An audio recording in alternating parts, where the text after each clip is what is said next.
महाराष्ट्र राज्य रस्ते विकास महामंडळाकडून तब्बल 500 कोटी खर्चून बनविला जात असलेला कोडदा खेती या रस्त्याचे काम निकृष्ट दर्जाचे होऊन या रस्त्याला अनेक ठिकाणी मोठे तडे आणि भेगा गेल्याने या रस्त्याची डागडुजी करण्याची वेळ प्रशासनावर आली। मुळातच गेल्या 3 वर्षांपासून या रस्त्याचे आणि यावरील पुलाचे काम सुरू असून अद्यापही काम पूर्ण झाले नाही। तोच रस्त्यावर पडणाऱ्या मोठ्या भेगा या कामाच्या दर्जाची पोलखोल करत आहेत। 392 कोटीचा रस्ता हा रस्ता आता 509 कोटींवर पोहोचला असताना ह्या भेगा भरून तात्पुरत्या उपाययोजना विभागाकडून केल्या जात आहेत। विशेष म्हणजे या रस्त्यावरील शहरी आणि ग्रामीण हद्दीत विद्युत पोल बसविण्यात आले, मात्र लावल्यापासून आजतागायत हे विद्युत दिवेच सुरू न झाल्याने अंधारामुळे या रस्त्यावर मोठे अपघात होत आहेत। त्यामुळे या निकृष्ट काम करणाऱ्या ठेकेदाराला काळ्या यादीत टाकण्याची मागणी शरदचंद्र पवार गटाकडून केली जात आहे। सलाउद्दीन लोहार, प्रश्नचिन्ह न्यूज, शहादा। मी एन.डी. पाटील सर, राष्ट्रवादी काँग्रेस शरद पवार गटाचा जिल्हा अध्यक्ष। गेल्या अनेक दिवसांपासून या रोडचं दुरुस्तीचं काम चालू आहे।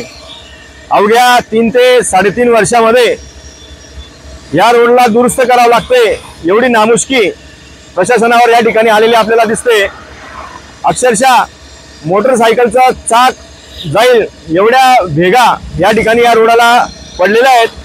अनेक ठिकाणी तर आपण बघितलं, प्रकाशाजवळ जर बघितलं तर रोड त्या ठिकाणी उखडवला जातोय आणि नवीन त्या ठिकाणी रोड तयार करण्याचं काम सुरू आहे।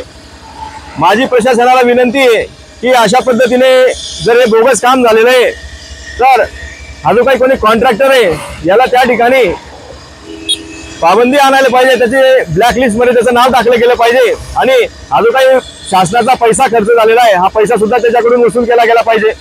त्याच पद्धतीने आपण जर बघितलं मागच्या बाजूला 132 केव्ही जवळ जे काही स्ट्रीट लाईट लावले आहेत या रोडवाल्यांनी, ते लावल्यापासून तर आज तागायत बंद आहेत आणि 132 केव्ही जवळ ज्या ठिकाणी या डिवायडरची सुरुवात होते या ठिकाणी अनेक अपघात झालेले आहेत, अनेक लोक त्या ठिकाणी मृत्युमुखी पडलेले आहेत। अक्षरशः म्हणजे गाडी त्या ठिकाणी ठोकली जाते, बस त्या ठिकाणी उलटी झाली, अनेक गाड्यांचा त्या ठिकाणी अपघात झालेला आहे आणि निष्पाप अशा लोकांचा जीव गेलाय।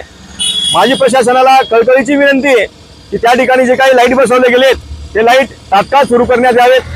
132 केव्ही असेल किंवा त्या ठिकाणी जो काही लोणखेडा बायपास असेल त्या ठिकाणी सुद्धा जे काही लाईट बसवले गेले जे बंद अवस्थेत आहेत ते सुद्धा लवकरात लवकर सुरू करण्यात यावेत। कारण रात्रीच्या वेळी या ठिकाणी डिवायडर दिसत नसल्यामुळे, रस्ता कुठे क्रॉस करायचा ते दिसत नसल्यामुळे मोठ्या प्रमाणावर अपघात होत आहेत आणि जे काही निष्पाप नागरिक आहेत त्यांचा त्या ठिकाणी बळी जात आहे। तरी प्रशासनाने लवकरात लवकर या रस्त्याची होणारी हे जे काही बोगस काम झाले या कामाची चौकशी करण्यात यावी, जे काही लाईट बंद अवस्थेत आहेत ते लाईट सुरू करण्यात यावेत आणि त्या ठिकाणी साईड पट्ट्या ज्या ठिकाणी खचल्या आहेत त्या साईड पट्ट्या सुद्धा भरण्यात याव्यात अशी मी प्रशासनाला विनंती करतो। मागे या रस्त्याचं अशा ज्या खड्ड्यांचं आणि जे पडलेले तडे भेगा आहेत यांचं निवेदन दिलं होतं, त्यामुळे आता तात्पुरती मलमपट्टी त्यांच्याकडून सुरू आहे।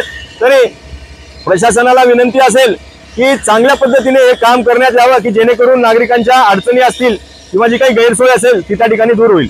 विसरवाडी ते खेतिया असा असून जवळजवळ 509 कोटीचा हा रस्ता 48 किलोमीटर लांबीचा आहे।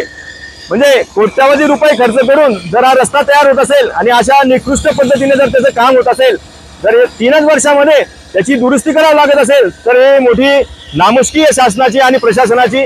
तरी माझी प्रशासनाला विनंती आहे हे जे काही बोगस काम झालंय या कामाची चौकशी करण्यात यावी। जे बंद पडलेले लाईट आहेत, साईड पट्ट्या आहेत, त्या ठिकाणी जे काही अप्रोच होणारे रस्ते आहेत त्या ठिकाणी फलक लावण्यात यावेत। या सर्व सोयी सुविधा लवकरात लवकर लोकांसाठी उपलब्ध करून द्याव्यात ही प्रशासनाला विनंती आहे।